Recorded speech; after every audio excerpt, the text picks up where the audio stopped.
Во третото наше видео разговаравме со Мерсиха Смиловиќ, граѓански активист и председател на ВОЛЕИ Скопје, кој што има многу искуство во имплементацијата на и подобрувањето на човековите права во македонското законодавство и општо во општествените и социјални аспекти. И така мислам дека во видео добивме доста релевантни информации кои што ни помогна да го изработиме нашиот извештај и општо да научиме нешто ново. Моменталната состојба со вклученост на лицата со попреченост, мораме да кажеме во Македонија, за жал е многу ограничена и често пати се сведува само на формална вклученост. Така да во однос на законите, донесувањето, за законот за заштита и спречување на дискриминација, вклученост, знаеме во минатото постојаат некои конкретни мерки со кои што институциите превземаа за да се вработи лице кое што ме некој вид на попречености, но за жал ние само сведочиме на символична застапеност без да има некоја суштинско влијание или некоја суштинска позиција која што може да допринесе до нивна подобра вклученост. Во однос на тоа колку е битна улогата на граѓанските организации, дека во след институциите, морам да кажам дека е премногу битна и граѓанските организации се вклучен коректив на власта, бидејќи тие се невладино тело кое што е независно во донесувањето на одлуките и не сме да трпи никаков притисок.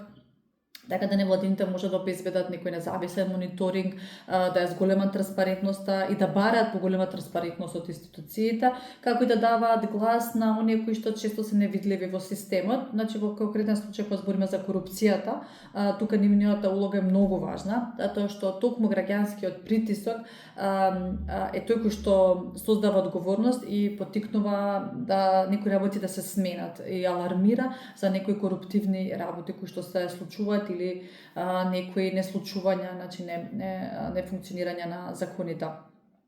Во однос на големите бариери за слепите и слабовидните лица, значи она што мораме да го кажеме дека повеќето веб страници на официјалните министерства се неадаптирани, значи документите се без нема аудио или нема брајова верзија на некои документи, значи на повеќето документи нема.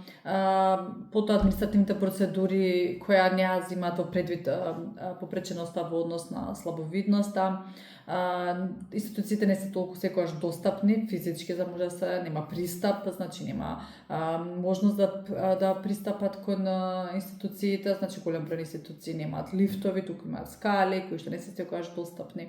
Начинот на кој што тие слепите лица ќе се движат, значи тие не можат самостојно да функционираат, а во периодот има еден голем гап каде што во месеци каде што слепите лица немаат ни лична асистенција, така да тие воопшто немаат можност да пристапат самостојно кај голем број институции.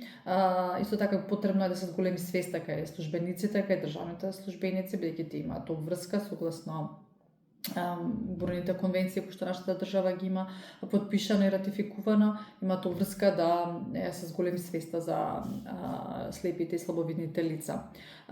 Некако леги с кои што сме присутни во невладиниот сектор во таа една категорија каде што им помагаме на ранливи категории на луѓе без разлика на каков вид на ранливост станува збор, сметаме дека имаме опцијата да ги едуцираме граѓаните, луѓето кои права ги имаат.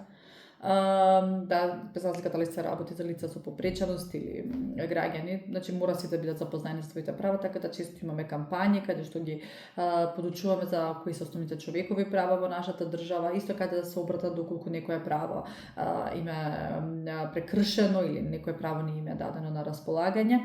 Но од друга страна имаме и таа активна улога да ги следиме институциите, колку тие се придржуваат до законските норми, колку тие ги даваат од правата на граѓаните. И така да дефинитивно ние сме тие кои што бараме отчетност од институциите до каде имплементацијата на некој закон и слично. Преку проектите како што се ово Invisible Citizens, тука се детектираат проблемите, тука се креира конкретна препорака и притисок како тие да се решат со конкретна анализа, но како и со конкретни механизми како тоа да се смени. Значи секој вид на притисок кој што се прави и се зборува меѓу луѓето, меѓу граѓаните, дека за видот на корупцијата, дека постои корупција, дека кај треба да се обратат, дека институциите се должни да дадат отчетност, дефинитивно е голем придонес кој што секој граѓанин го има, а проектот како што е овој Invisible Citizens, дефинитивно разговорот со слепите слабовидните лица за нивните прави обврски навистина може многу да допринеса.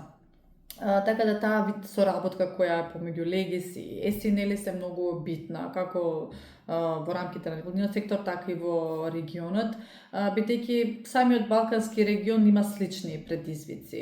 Имаме слични држави кои што стануваат независни во последните 30 години, каде што независно го градат тој некој социјален систем. Така да дефинитивно заедничките иницијативи да многу помагаат, да се разменуваат добри практики, заеднички кога се креира еден глас, многу има голем ефект и многу далеко достигнуваат тие некои заеднички препораки и притисоци кои што заедно ги се креираат на ниво на институции. Па така да тука и препораките до институциите би биле да се вклучат повеќе активно во инклузијата, бидејќи инклузијата не е веќе прашање на добра волја, не е на инклузија затоа што тоа се случува во светот. Институциите треба да сватат дека инклузијата им е обврска, должност, законска, че те мора систематски да обезбедат информации во сите форми, инклузивни политики, и исто така да ги вклучат активно лицата со попреченост во процесите на одлучување. Значи ние веќе немаме на клучни позиции, во собранието немаме лица кои што пратеничка која би доаѓала од ова. Така да ние ќе зборуваме за вистинска инклузија, вистинска демократија, каде што ќе живееме инклузијата. Нема само да биде нешто што го говориме инклузивно, туку ќе живееме и во секојдневното функционирање на нашите активности, на државата, на институциите, на собранието, на локалната самоуправа, ќе ги видиме лицата со попреченост вклучени во сето тој момент. Мојата порака до слепите и слабовидните лица е да никогаш не престанат да го користат една од мокните алатки која имаат, тоа е нивниот глас. Нивниот глас е важен и многу битен. Системот немојте да дозволите да не ги детектира и не ги гледа вашите потреби. Бидете доволно гласни за да ве слушнат. Вклучете се, барете ги вашите права и бидете дел од сите процеси во кои што се обликува нашето општество. Тогаш кога промените ќе настапат, тогаш кога сите заедно ќе застанеме солидарно и вклучени.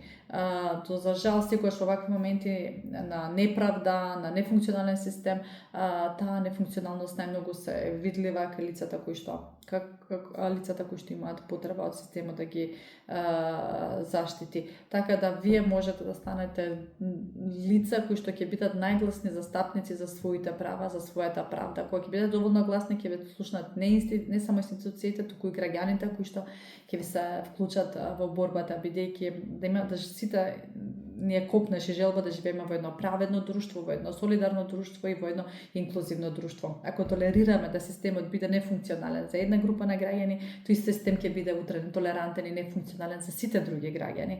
Така да реагираме навремено, заедно и солидарно, да биде ова општество солидарно, социјално и каде што сите ќе бидеме потpuno вклучени.